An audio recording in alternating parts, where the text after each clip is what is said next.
हे तुला ठाऊक आहे? अरे या घरात तर कोणीच नाही वाटत. थोडा वेळ वाट तर पाहावी, आपली शिकार येणारच. माणसे तू पुन्हा आलायस इथे? अगं हो, येणारच. तुला शरम नाही वाटत का रे? अगं बे, शरम माणसाला शरम कसली? अरे आम्ही तर निर्लज्ज माणसं.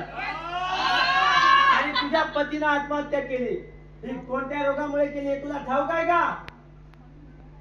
अगं म्हणून तुला दिलासा द्यायला आलोय बघ. म्हणजे?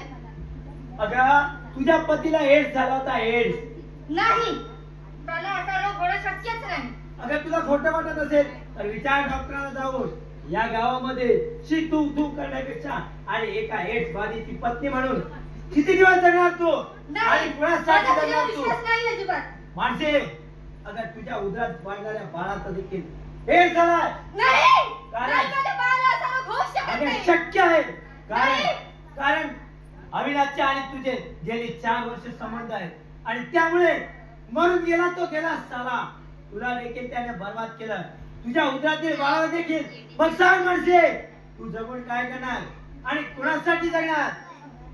अगं तुझ्या वाटेत तर विषारी काटे आहेत, काटे, आणि माझ्या वाटेत सोनेरी फुलं आहेत, फुले. माणसे, त्याला हा रोग होऊच शक्यच नाही. ज्या वेळेस तू अविनाशशी लग्न केलं त्याच वेळेस तुला स्वीकारायला मी तयार होतो, पण तू माझा ऐकलीस नाही.